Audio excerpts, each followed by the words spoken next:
Bang ding ding, trademark. He come out 6'7" tall. Bang ding ding, one is star. Bang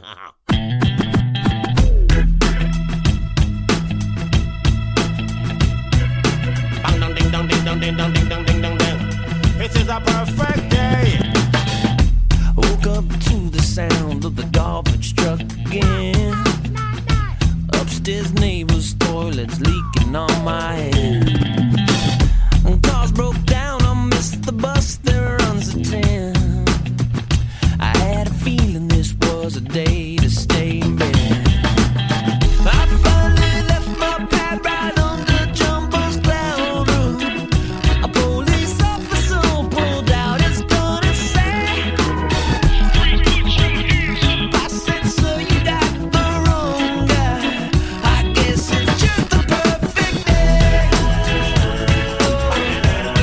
It's just the perfect day. Na, na, na, na,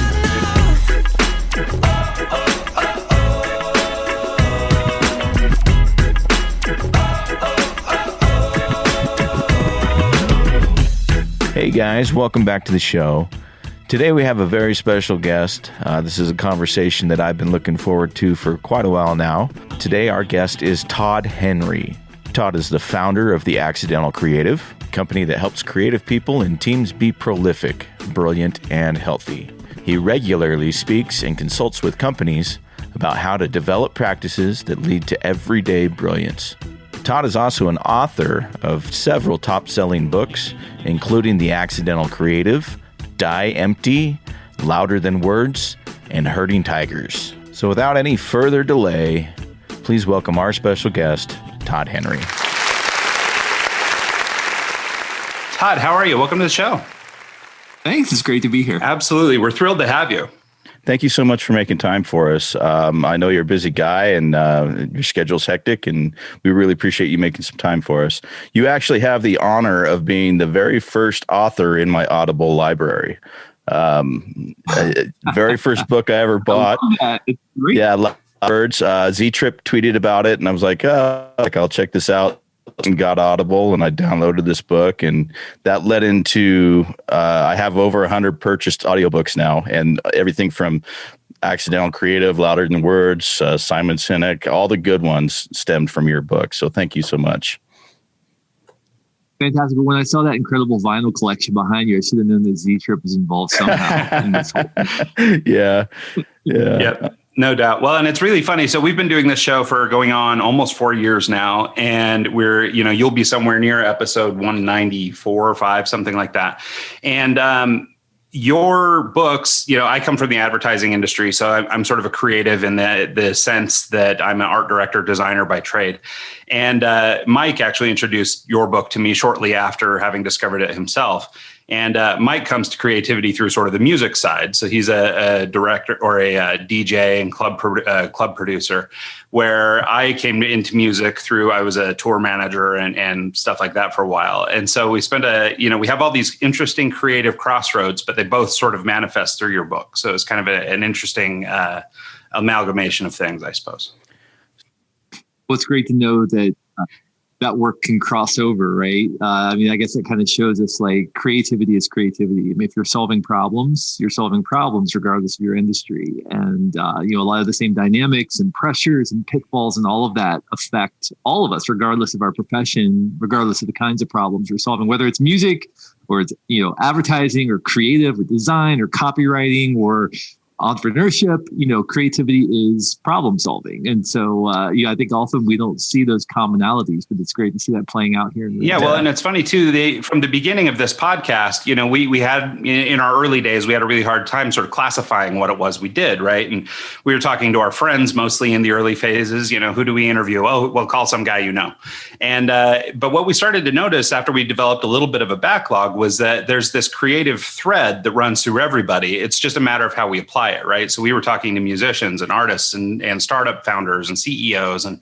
all these different people but what fuels them is all the same thing, whatever it is, this creative thread or this juice that exists in all of us.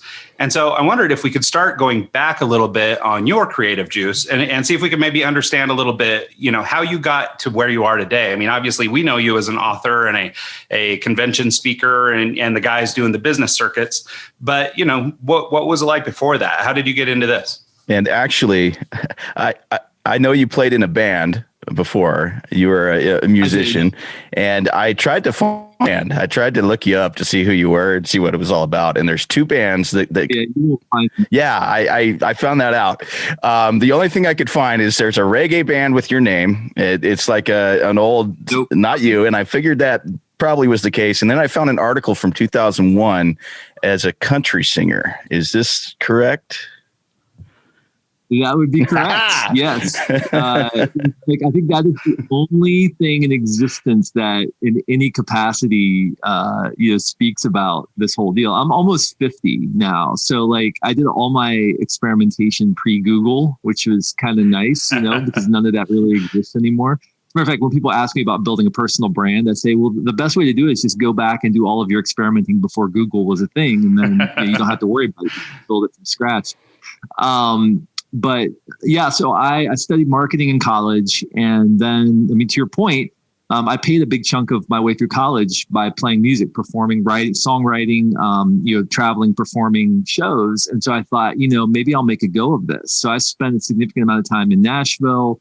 I'm based in Cincinnati, Ohio. So I was playing shows. I was in Nashville. I was writing music, collaborating with people some of whom went on to do amazing things, But yeah, I actually played West Coast Bakersfield country music, sort of Buck Owens, Dwight Yoakam, the Mavericks, that kind of stuff. Got to do a bunch of great shows with the Dixie Chicks at the time. Diamond Rio and Toby Keith and Kenny Chesney, and got to play all these incredible shows, and it was really fun. And at the same time realized as anybody who's been associated with the music business knows, it's either it goes or it doesn't, right? There's kind of this giant middle ground where it's really hard to make a living in the music business. And so just realize I don't think this is probably the best path forward long term. And I wanted to, get married and have a family and all that. So, life doing that is not as easy. So, ended up through a variety of circumstances, ended up getting a job as a creative director for a nonprofit, which was fantastic.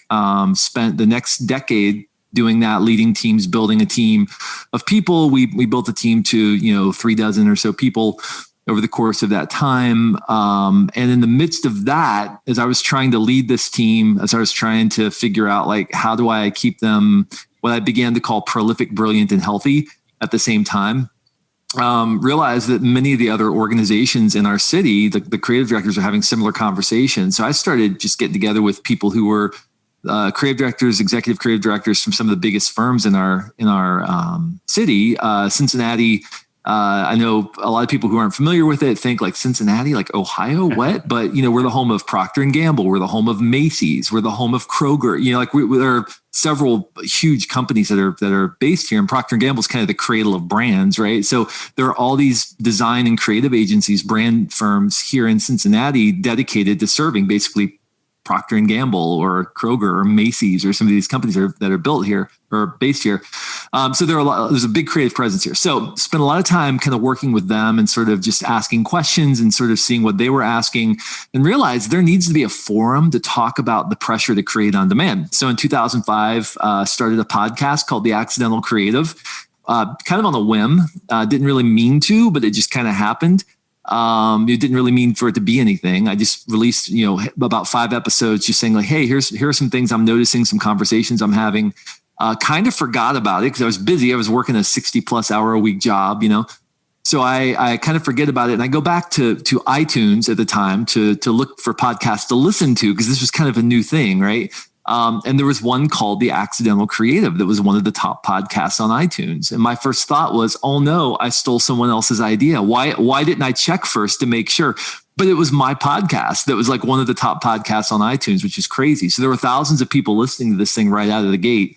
And I realized I'd kind of stumbled into something, that I was really meeting a need, that people really wanted to have these conversations about creating on demand. And so began to really sort of bolster that and build it up, and then started getting invitations to go speak at some incredible companies. So it's funny, I was taking my vacation time. I think for about 3 or 4 years, my family basically just did like weekend getaways. We didn't go on vacation for like 3 or 4 years because I was using all my vacation time to go speak. I would fly across the country to speak at some giant company or some conference or something, fly back overnight, and then like be at an 8 o'clock meeting the next. I mean, it's kind of crazy, the stuff that we were doing. And then realized like, okay, this is kind of where things are going. So left, started my company, was offered a book deal with Penguin Random House, which was, well, it was just Penguin at the time, which was great. That was the first book. The book did well. And so that was, I guess 12 years ago. And now for the last decade plus, I've been traveling, consulting, writing books. I just published my 5th book, with Penguin Random House. And, so that's kind of the very long arc of, how I got to doing what I'm doing. Yeah, no, I think that's super useful. And it's funny, maybe apropos of today. So today is Mike's birthday, actually. And he's not quite there, but he's pushing 40. You're pushing 50 and I'm somewhere right in the middle. And so one of the discussions we were having prior to the show is, this idea that, we were trying to, I guess, sort of estimate when you may have written this first book, and when these sort of things started to come together, because I think there's this culture of, watching Instagram and watching YouTube and watching all this stuff and seeing all these 20 something, success stories, quote unquote success stories, or, whatever it is, these, instant millionaires that are popping up everywhere. And I think for people who get a little bit older, so I just turned 40 last year, I'll be 41 this year. And, I know for people like me, sometimes we're susceptible to seeing that crap and going, oh crap, we sort of screwed this thing up. We did, we're late in life and we blew it. We were supposed to be a millionaire at 26 and it didn't work out. And I think that, growing up, when we grew up as sort of contemporaries, like you mentioned earlier, there was sort of a time before Google. And I think that time before Google allowed us to grow up and live a life without these expectations being set by other people. And so, but now it's really difficult for people growing up. Obviously they're seeing all this stuff, they're inundated with it. And then for people like us, we're like, oh my God, we didn't realize that we were supposed to be there, but we're missing it. But based on sort of loose math, it sounds like maybe you were late 30s, almost 40 by the time you published your first book. And that was sort of the... I was mid 30s. So I'm pretty open. So. Okay. Yeah, that was sort of the consensus Mike and I had come to, is that it requires a certain amount of filling of buckets, right? You have to have a certain amount of life experience before you can go out and really, provide something of value. Your book worked because it was built on the back of all your personal experience, all these conversations. And if you'd have tried to write that book at 18, it just wouldn't have worked. No, not at all. And I think that's a really wise observation. And, success comes in layers. This is something I always tell young people, especially. We have this there's this myth of sort of, all of a sudden everything just happened and suddenly you're successful. But the reality is success more often than not. Now, occasionally that happens, but more often than not, it comes in layers.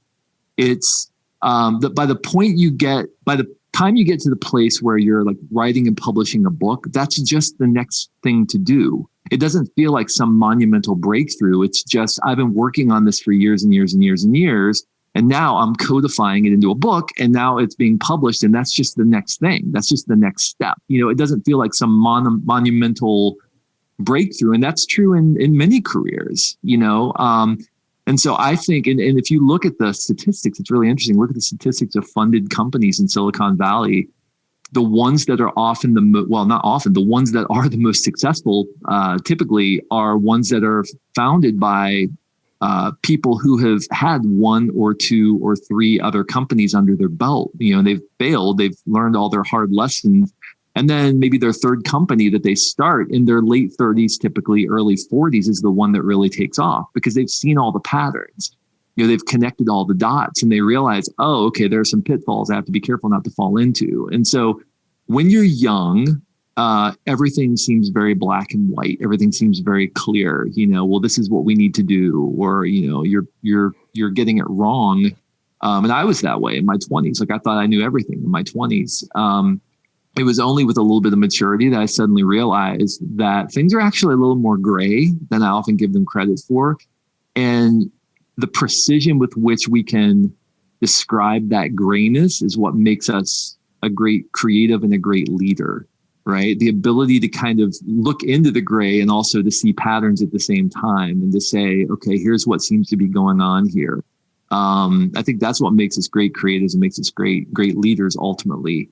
And so I think that's a really astute observation you make that, we should, I always tell young people, like, go pick a company and work there for 10 years. And then you'll know a lot more about yourself. You're going to know a lot more about what you're good at, about the places you add value. And then if you do that, if you just commit to that for a decade, just pouring yourself into some place, adding value wherever you can, at the end of that, you're probably going to have a lot of options because you're going to know yourself better, but B, you're going to prove to people around you that you're the kind of person who sticks around and adds value, which is something that's kind of rare in the world today. Yeah, I'm actually glad that you brought up that fact that go work somewhere for 10 years and then kind of go from there, because coming from a musical background similar to yours and starting a creativity podcast, I don't know anything about creativity.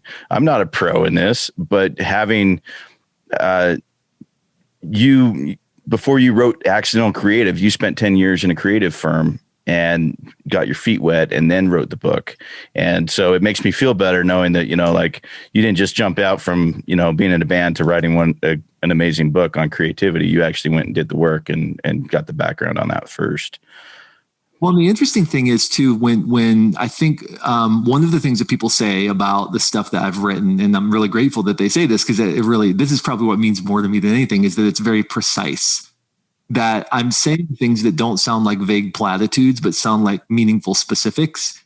And that's because these are things I was beating my head against the wall trying to deal with when I was actually, sort of in the trenches day to day, trying to lead a team, trying to figure out where the next idea is going to come from, trying to, deal with all the personality conflicts and all the great times. And how do we celebrate when something goes well, or do we just move on? Or what do we, these are the specific types of situations. So often people will say to me, do you have a camera on the wall of our office? How is it that you're writing about the stuff, And the reality is no, it's just that, things are way more common than we think they are. These dynamics are way more, we always think we're the only ones dealing with something until somebody begins to point out that pretty much everybody's dealing with some of the same stuff, right? Now, the way it plays out is different, but the underlying governing dynamics are often very similar. So, it's kind of an interesting thing. So I'm really glad you said that. I think with experience comes precision. With maturity comes precision. The ability to be able to see things and call them what they are, rather than just speaking in big platitudes. It's why a lot of times I will read books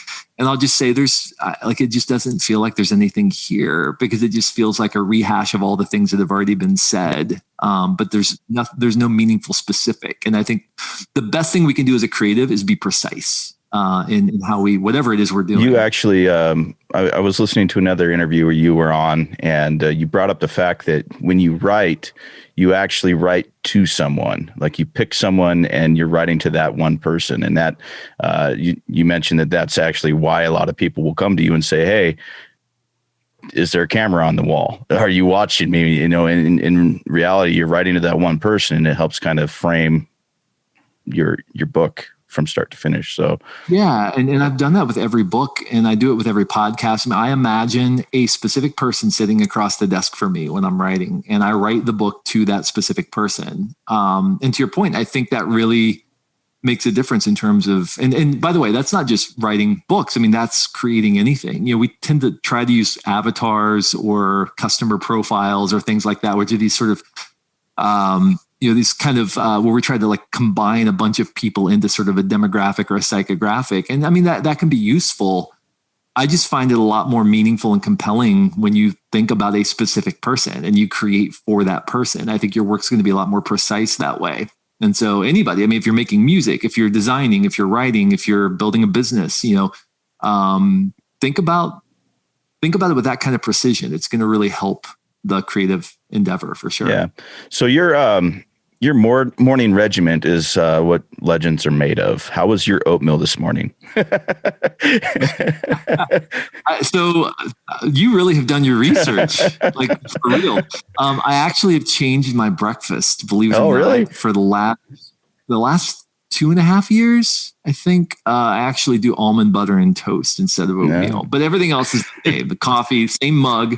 Got the same mug I've used forever. And I've got 2 of them actually, because I love the mug so much. And so I rotate them day to day, but it's the same mug. I go to my office, I sit down with my breakfast, I study for an hour, typically in the morning. Days when I'm traveling, sometimes, my regimen's a little different, but I'm not traveling much these days. So so it's, and I study for an hour and I spend time reflecting on what I'm reading. And that's been my habit since 2000, or my morning ritual since 2002, is when I began that ritual, and it's made all the difference in the world. It really gained some clarity. Can you talk about starting that process, how you figured out, like, I need to do this, I have to do this every day, and then your dailies as well? I mean, how do you go from, I'm slacking off playing in a band to every day I get up at X time and I do this every day, and we can see the rewards of doing that. I mean, it's not easy to publish 4 books in such a short amount of time, but obviously what you're doing is working. Yeah. So to your point, I think when I was in my 20s, when I was playing in a band, I mean, I was out late. I would sleep in late, typically, or I was on the road. I was traveling. I was, it was a very unstructured life, and I got to experience that and live that for a number of years. And like a Tuesday would pass, and I'd say, well, I'll just do that tomorrow. I don't really have any reason to worry about that today. I've got tomorrow to work on that, or what. It just felt like there wasn't necessarily any sort of meaningful progress happening. And so when I sort of first planted my feet in what it feels like to like actually work for an organization, lead a team, all of that kind of stuff, I realized like that approach is just not going to work for me. I have to be more disciplined about my life. And I knew that when I was in my 20s too, but it's different when everything is vague and it doesn't feel like you understand what you're working toward necessarily. So, that was when I began to sort of look at some people around me and say, okay, what are they doing that's different from what I'm doing? And one of the things I noticed is that they had regular rituals, they had regular habits, regular patterns. And so one of those habits, one of those patterns was study. I noticed that a lot of the people around me tended to read a lot. And I thought, okay, well, if I want to be like them, I think I'm going to have to probably start doing the same thing. And that was where it came from. And so there was a period when my kids were really young, and they would get up earlier. So my kids used to get up at, 6:30 because they were kids. I would get out of bed at like 5 a.m, and just so I could get an hour of studying before my kids got out of bed. And then I had to get them ready, and then I had to go to work and all that stuff. So that was for a number of years. I would get up at 5:30 and study for an hour before work. Now my kids are teenagers. They're all sort of late teenagers. And so they get up, they take care of themselves and all that. So I've give myself a little bit of the gift of an extra, half hour of sleep, which is kind of nice.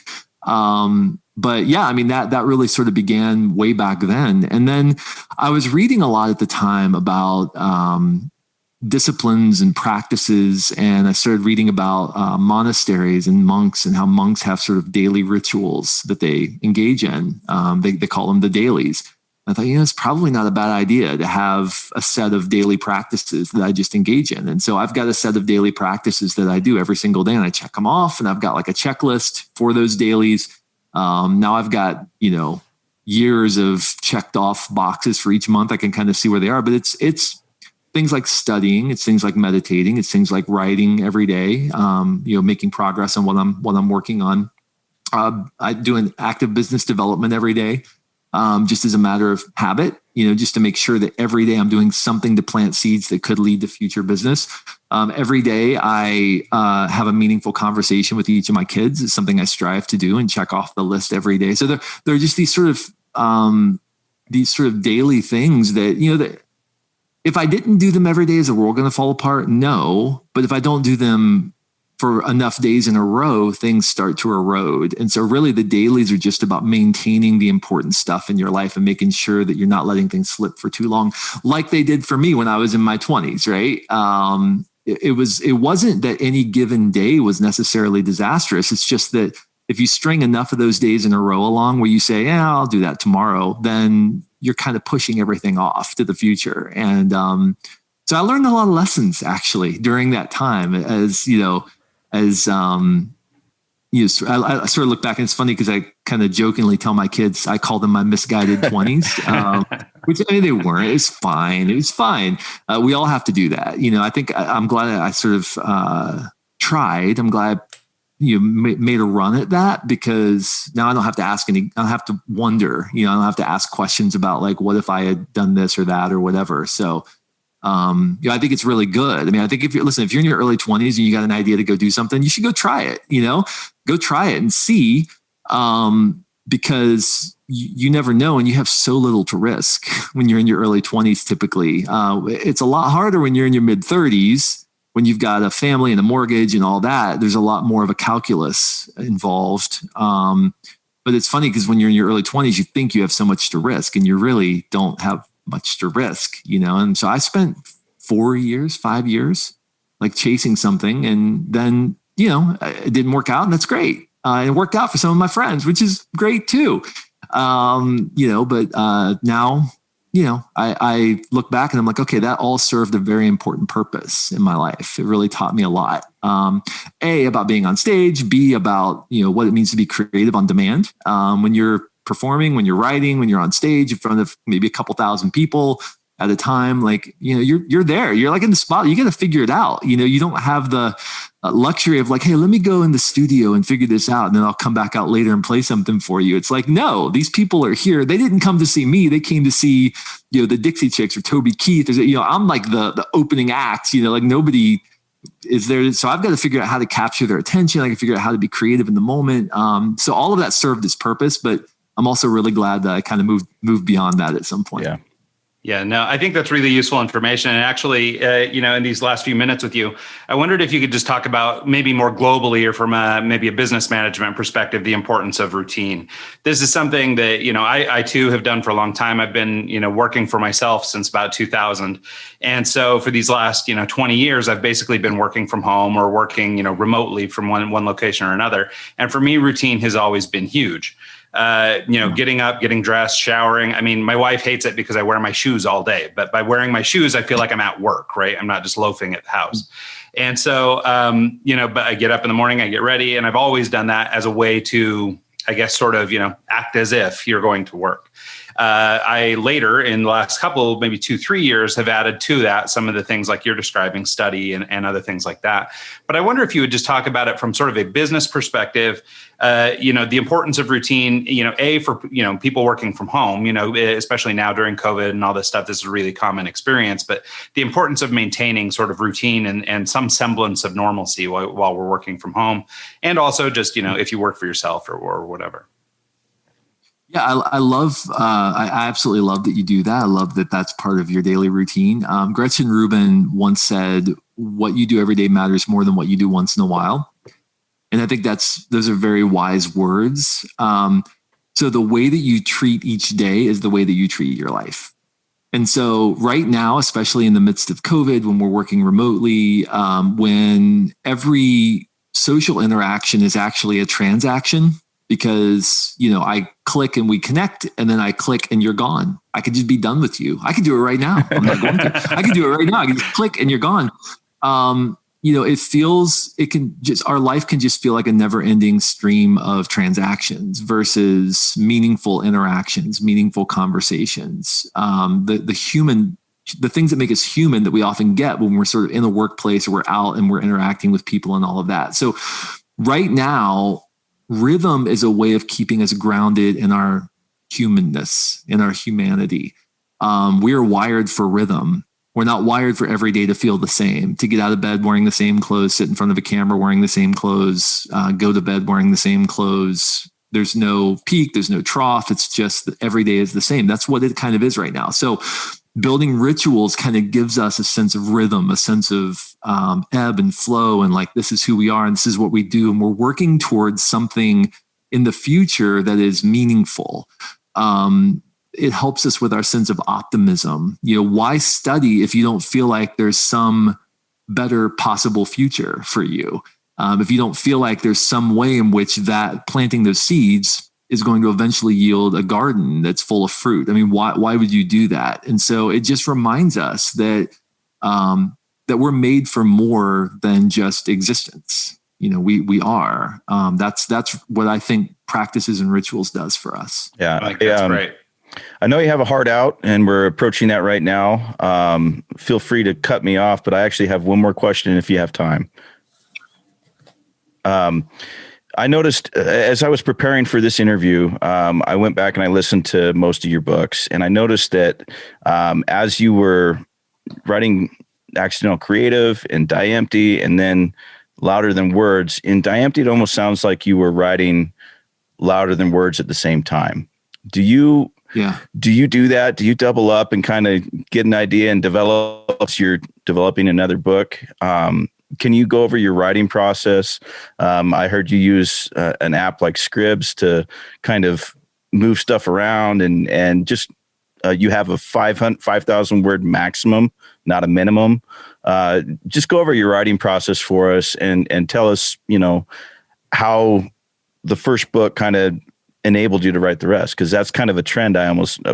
Yeah. So I write in a program called Scrivener. I write my books from the inside out. I don't write them front to back. I write whatever section that day that I happen to be interested in writing. I only write 500 words a day maximum. That's all. I don't write any more than that. Some people write when they're inspired. I'm more of a sort of, I show up Monday through Friday every day and I write 500 words. I know if I do that in 2 weeks, I have a chapter. In 6 months, I have a rough draft. In a year, then I've got like a draft that I can turn into my publisher. That's kind of the way it goes for me. I believe firmly that you don't write a book, you write a word, you write a sentence, you write a section at a time. People find it daunting to write a book, but you don't have to write a book. You just have to write a section. A book becomes what it becomes as you write it a section at a time. And yes, I am. The seeds of my next book are always discovered in the book that I just finished writing. I mean, the last line of the last paragraph of the Accidental Creative was about Die Empty, that story, and then that became the next book. And then Die Empty had significant themes of discovering your voice in it, and that became the next book. And then, Louder Than Words. Well, I would say Herding Tigers is really more sourced in. Sort of all three of those first three books, but they sort of yielded Herding Tigers, which is all of that from kind of a leadership perspective. So, I think whatever you're working on right now, very often you'll find the seeds of the next book in whatever, the next project in whatever you're doing right then. Yeah. Well, thank you so much for your time. Do you want to tell people where they can find you and how they can reach out? Yeah, probably the easiest thing is toddhenry.com, or you can listen to the Accidental Creative podcast. Been around since 2005, just crossed 10 million downloads. So that was kind of a fun, cool milestone a couple months ago. toddhenry.com is the best place to find me. Great. Well, thank you so much, Todd. We really appreciate your time and really grateful for the information you provided, not only here, but the stuff that you put out in your books. It's a great content for everybody who is in any aspect of creative life, regardless of what you think that might be. So whether it's music or it's art or design or business or whatever, like we discussed earlier, there's this creative juice that lives in all of us. And I think Todd's books speak to that. Thanks again. Thank you, guys.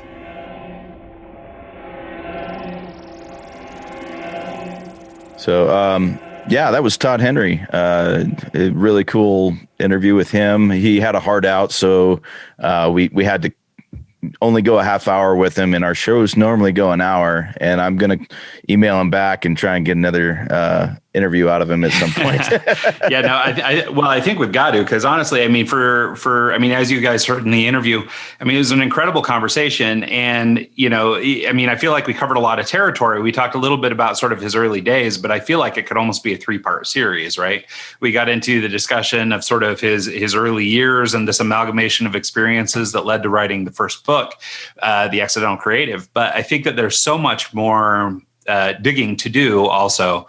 And I would love to, keep that conversation going. Yeah. It's unfortunate that we only had 30 minutes with the guy, but really grateful for the time. It was a great visit. Yeah, I feel like we were just getting into the meat of the conversation when we had to kind of cut well, it. it's one of those things. I mean, this is a little bit of pulling back the curtain, but when we typically are doing an interview with somebody, we have a few minutes of kind of warm up. We can kind of talk to them and say, hey, welcome to the show. We're going to do X, Y, and Z. Let's talk about this, that, and the other thing, that kind of thing. And we can kind of pregame and get warm, right? Start to gel a little bit, right? Because so much of having a conversation is being able to sort of talk with people as if you know them, right? I mean, we've obviously not met Todd before, but we feel like we are, we know him through his writing and things like that. But I mean, it's not a personal experience. But with Todd, and this is sort of the nature of these sort of hard stop and hard start kind of relationships, is he comes on and then there's no time afterwards to kind of say, hey, thanks,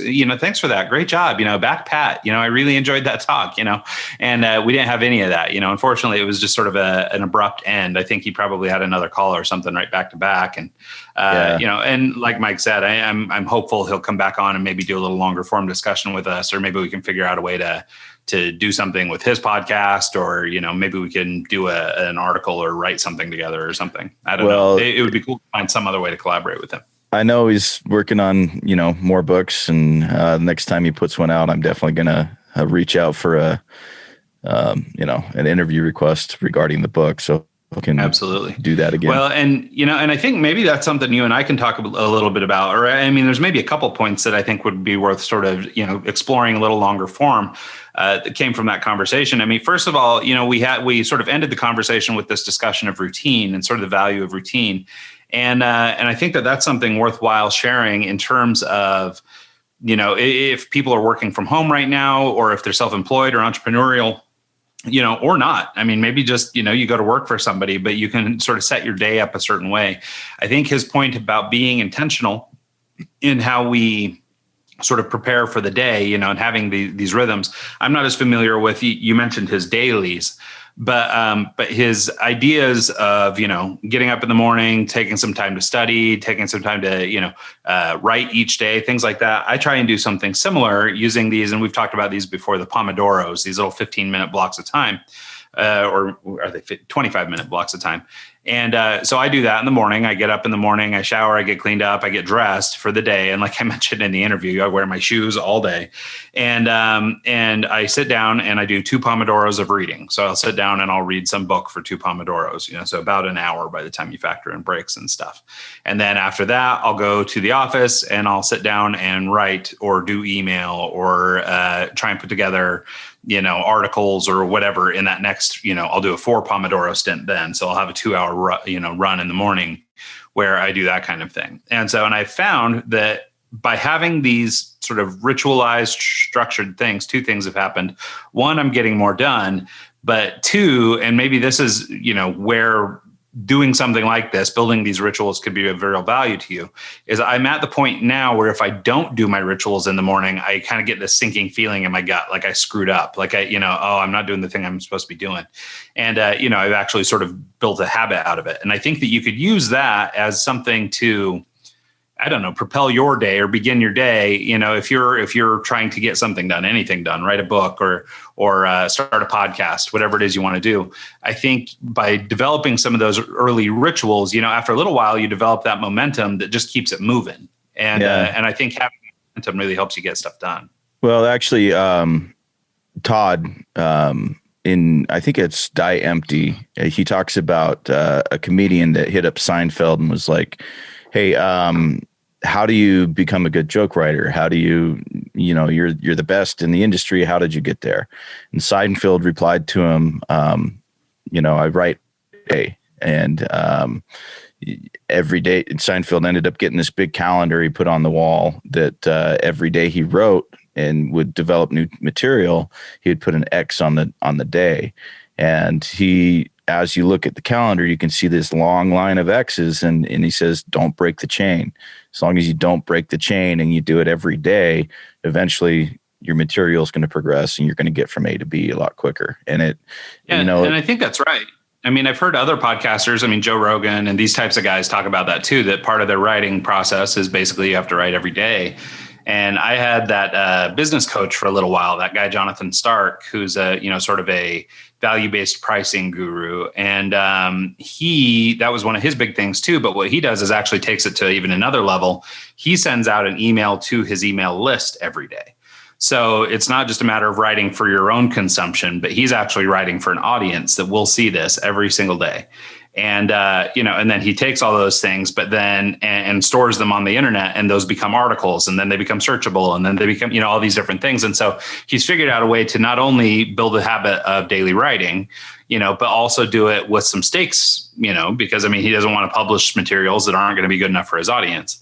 And then those things become SEO searchable objects that he can then use to help drive traffic to his website and to his consulting practice and stuff. Well, and so one thing that you just brought up there that kind of stands out to me is, and I've noticed this with Todd as well, is he recycles his material in different contexts. So he has a podcast for herding tigers. He has a podcast for accidental creative. He has all these different social platforms set up for each individual book. And then he uses little clips and snippets out of the book to provide the material for that. So by writing the book in the first place, he's developing the content to reuse in his podcast, in his posts on LinkedIn, or his, wherever he's putting material out.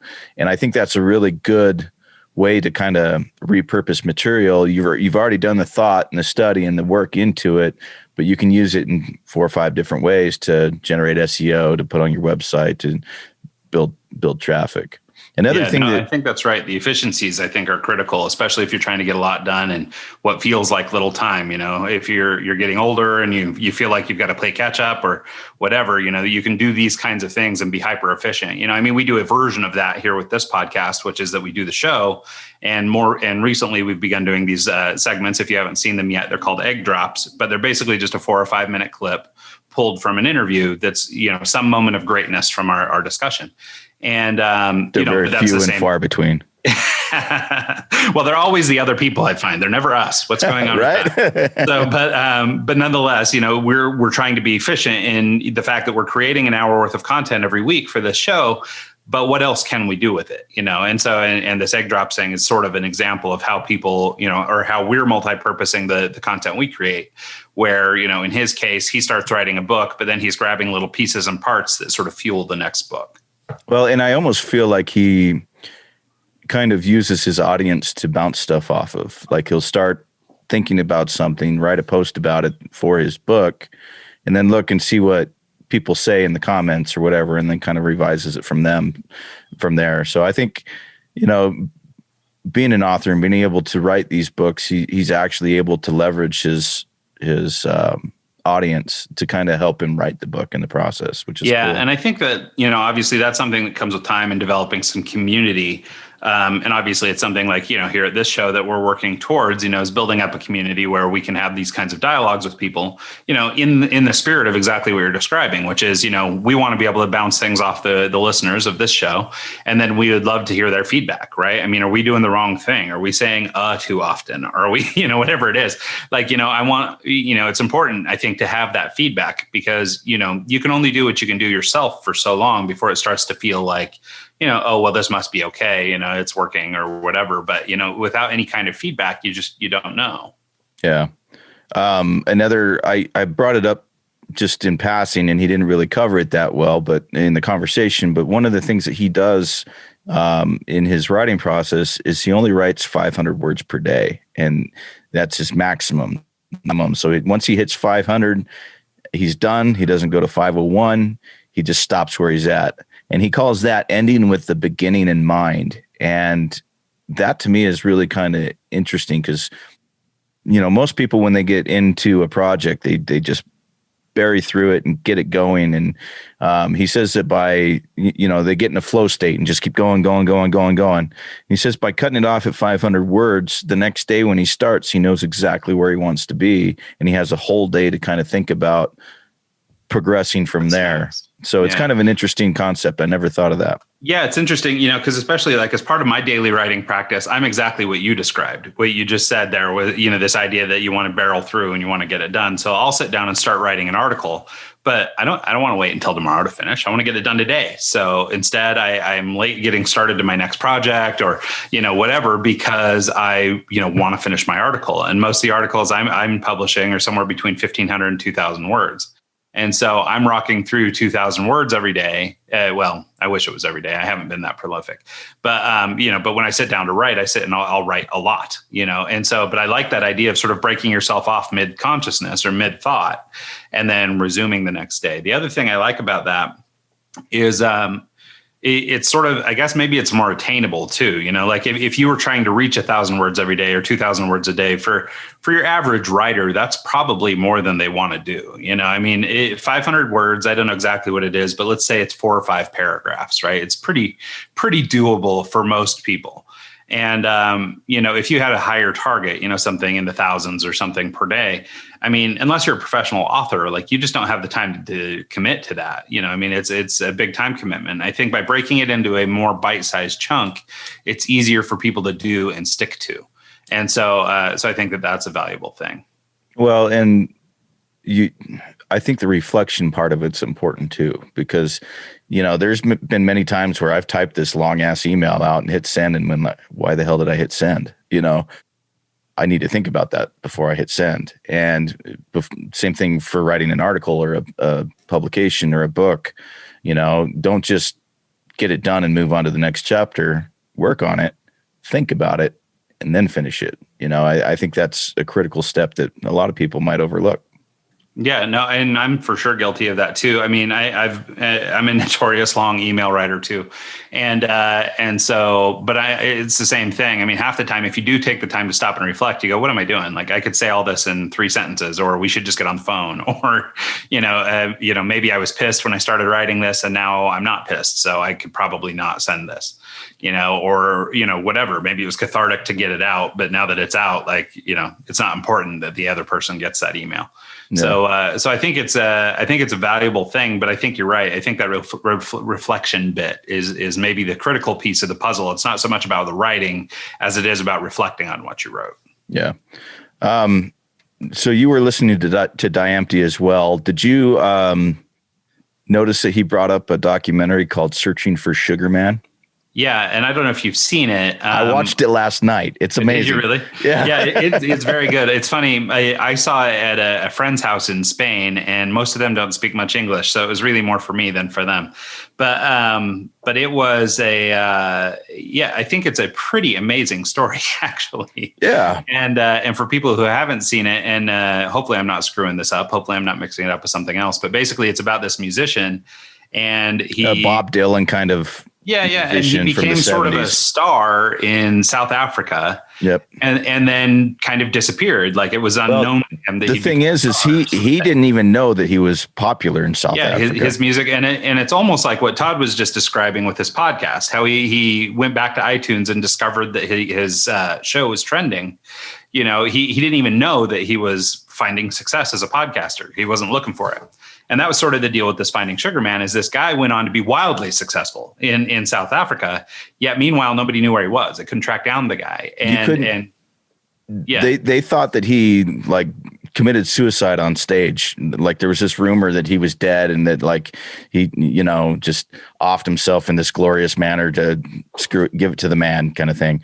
But he was alive working in Detroit, doing contractor work, framing houses and, removing debris and stuff like that. And meanwhile, he's more popular than Elvis in Cape Town and he doesn't even know.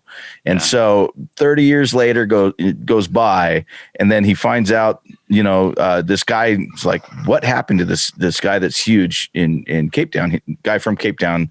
What happened to him?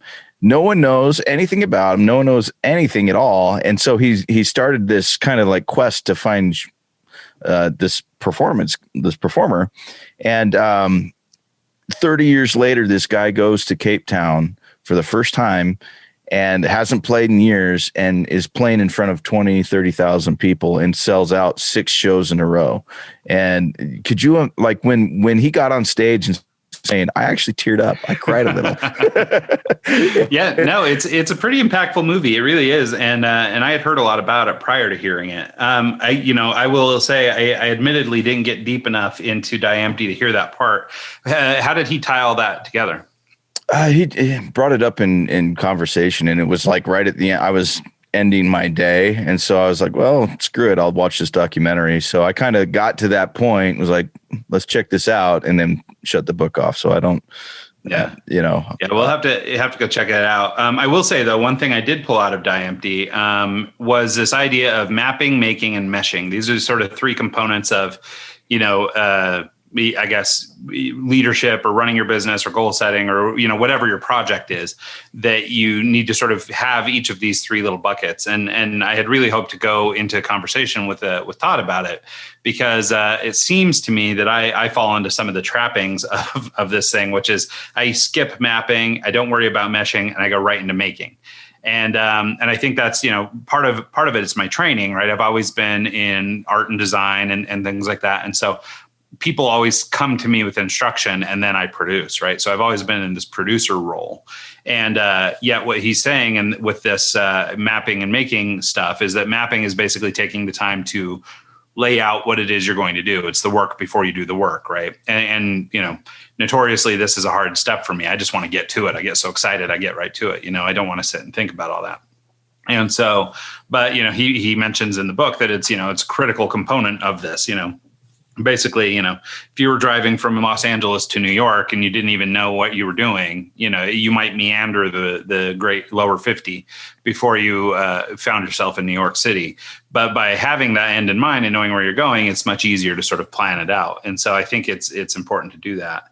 It's a skill I need to continue to work on. Yeah. The making component is obviously that it's, sitting down and actually doing the work, and the meshing part I was just getting into. So I'm not as familiar with that bit, but the meshing had something to do with sort of exploring the gray areas. So there's the black and white of, I'm going from Los Angeles to New York and this is my route. So there's your map.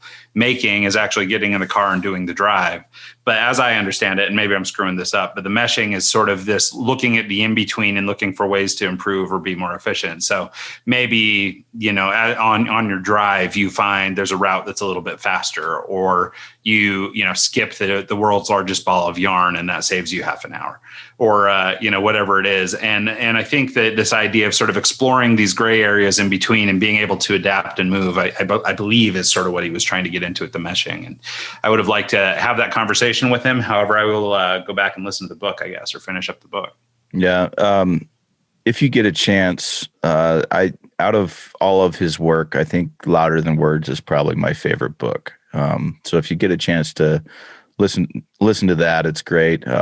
Essentially, he talks about developing your authentic self and, setting not goals, but just standards for yourself and being authentic with everything that you do. And I was kind of struggling with that when I read it the first time. And it was, I was like, I play music, I go to bars, I drink, and I play music. That's me. And I was floating around, didn't have any purpose in life. And it kind of was a really just an eye opener for me when I read that book and was able to kind of just figure it out. Well, no, I think that's really important. I think a lot of us, and I'm totally guilty of this. I think we make a lot of our decisions based on what we think people expect of us, which doesn't necessarily allow us to be, authentic or quote unquote authentic, be ourselves, because we're busy trying to aspire to or attain or behave in such a way as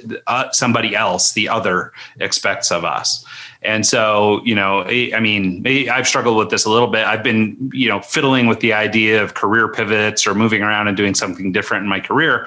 But what I keep getting drawn back to is I'm a creative, I'm a designer, I'm a this, this is what people know me as. And so if I was to all of a sudden be, a sheep farmer, like that would feel really out of left field, right? Like this is not what people know me for. So how could I be a good sheep farmer? I'm not known for that. Yeah. And so, but that expectation really doesn't have to do with anything, right? It's me saying that people think this about me, therefore I must act this way. When really all that matters, back to that point of authenticity, is that I do what I need to do, or that what I want to do. And do the things that please us, and I know that, you've struggled with this too, especially, trying to figure out, even yourself or your identity as a DJ, right? I mean, I remember years ago when we were, when you had decided that you were going to start using DJ Ontic and, start doing this thing and try and build this persona up around this DJ that you were becoming. I remember that you and I had lots of discussions about sort of this feeling fake, or this, imposter syndrome, where you felt like you were doing one thing, but it wasn't true, like it was somehow this idea of seeing yourself as the personality was a struggle. Yeah, that is still a struggle. And I've literally had panic attacks going on. Like, I did a wedding. The last gig I did before COVID was for a DJ who's fairly known in Seattle. And he was getting married, and everyone that came to his wedding was club DJs and people in the industry. And it was probably the most stressful gig I've ever done to date, because not only am I, doing a wedding for a good friend, but I'm performing in front of every DJ in Seattle, and I'm getting critiqued by every DJ in Seattle. And it's kind of, I don't know. Yeah. Well, no, it's true. Like you're saying, it's difficult, and sometimes we feel like it's hard to be ourself, right? So like when you're going out as DJ Ontic, you can use that sort of as a shield to protect yourself. Like I do this a lot with my companies, right? So I always speak in sort of the royal we, right? It's always we do this, we do that. Half the time I'll slip, and my wife's like, "What, you and the mouse in your pocket? Like, what are we talking about with this we business?" And but that was a thing. And as somebody who was kind of insecure and not sure I was making the right choices or whatever, it was easier for me to just say, "Oh yeah, the company R2 is doing this," instead of Ryan Rogar is doing this. And, and so for my ability to sort of shift it off, that was useful. And, however, now in retrospect, part of that was me sort of hiding my authenticity, and again, trying to live up to the expectation of others. And so this is something that's really a struggle for a lot of people, I'm sure. But one thing I wanted to say about your situation in particular, I've seen you perform. Obviously we've been friends for a really long time, and you've performed at events that I've been a part of, and I've seen you perform at other things. I think that we are notorious for underestimating our abilities too. I think, you came into a room like that where you were full of industry people and all that stuff. And if you told me you were doing that, I would go, "Oh, cool. That's going to be awesome. You're going to do amazing. You're going to go out there. You're going to rock the hell out of these guys, and it's going to be sweet." But in your head, you're going, "Oh my God, they're thinking of this. They're judging me. They're doing all these different things, and they've got, you're imposing all this thought, that's coming from these people that, the reality is they're probably busy having their drinks and talking, and they're not that worried about it. But nonetheless, we do this to ourselves a lot. And it's really difficult to find that confidence. Right. And I know that as I've gotten older, and it's been kind of actually a weird regression for me, and I would love to figure out how to stop it, is, I've found that the confidence that I used to rock is starting to wane a little bit. And I'm starting to feel like I'm not as good as I once was, and because I used to feel, very confident in my ability to go out and, be an amazing art director or creative director. And I think what's happening is more so probably this year, and maybe it's a COVID thing, but I found that I'm spending more and more time in my own echo chamber, and I'm not getting external affirmation of how good I am or the quality I was putting out and that kind of thing. And I think because I'm not getting that, and maybe it's just my personality requires a little bit more of that, I've found that my confidence is starting to slip. And then as my confidence starts to slip, I feel like I'm not doing as good in other aspects as I should. Well, you also have to take into consideration, we're coming on a year now of COVID bullshit that has changed everything. Like, it's hard. It's easy. A year ago, I was all excited, ready to, go forward with, I bought this huge truss setup for lighting and events, and DJing was, on the forefront. And now I spent the last 3 weeks building a website for a landscaping company that I'm starting, because obviously DJing isn't working. So it's like, it's, right now it's kind of like we're almost grasping at straws trying to figure out what to do next. And you can't really, base decisions off of outside stuff like COVID. Yeah. So. Well, and I would say, I think the other thing to just maybe take it in mind, and maybe we can use this to sort of wrap up, is that I think at least my impulse is if something doesn't work, or, like if my business isn't thriving or my whatever, for me, it starts to feel like a failure. It doesn't look like a pivot in a positive direction. So in your case, like the way you just described it, is DJing's not working, therefore I must go do something else. But I think the fact of the matter is, for anybody who's paid any attention to your social media or anything, you really enjoy doing this landscaping work. This isn't a fallback on something that's not valuable. This is something you actually like doing. And, you built this incredible rock wall and this great paved flagstone driveway at your place. And it's clearly something you're very good at. And based on the amount of time and hours and effort you put in, you're also very passionate about. And so I think it's important that we look at our pivots not as, the last thing failed. But I think, and maybe this goes back to Todd's discussion of, he did the music career thing for a little while and then he went on. I don't think it's fair to assess your prior thing as a fail. I think it's more to say, okay, well, that was the stepping stone it took me to get here. And I know it's a little bit cliche, and I've said this before on the show, but one of the little affirmations I use is this idea that it's taken every step I've ever taken to get to where I am today. So basically, it's taken 40 years of good, bad, middle decision making, and we've wound up here maybe having one of our biggest interviews ever. And so to look at anything I've done in the past as some sort of fail or some sort of thing that wasn't good enough, I think is the wrong way to look at it, because ultimately it got me to this discussion today. And I think that discussion, was very worthwhile and very important thing to do. So I think that, as we move and grow and evolve and change, I think it's important that we try to, frame the things that we've done in the past, not as failures, but rather that, I'm going to screw this up. But somebody calls it, what is it? The first step in learning, I think is what it is, or the first action in learning or something like that. And I think that that's pretty astute. It's this idea that, everything we do feeds and contributes to what's next. And I think that's important. Well, and don't get me wrong. It's not like I'm not going to ever DJ a gig again. But I will tell you this, I'm very selective on what I do as far as playing out. And I think going forward, it's going to be like that as well. I'm only going to do things I want to do. There's a few venues that I've had the opportunity to play at over the years, and it's almost like it's more of a drag going to play than it is. I'm not as passionate about it as I used to. Yeah. And there's a lot of factors that play into that. The state of music right now is one of them. I hate that I have to go. It's not your favorite era. That's part of it, to be honest with you. I hate going and having to deal with requests for WAP by Cardi B. And, it's like, like, come on. But it is what it is. And, landscaping for me is more of like, it'll be interesting to see how this summer goes, because to be honest with you, last summer I was getting ready to kind of do the same thing. And then I ended up going to Nome, and it kind of put a pivot in that, and I put it on hold, and then it's winter, so you can't really do much. And this summer I'm going to hit it really hard. And even if Nome comes up as an option, I don't think I'm going to go, just because I need to get something going. Yeah, something of your own going. Yeah.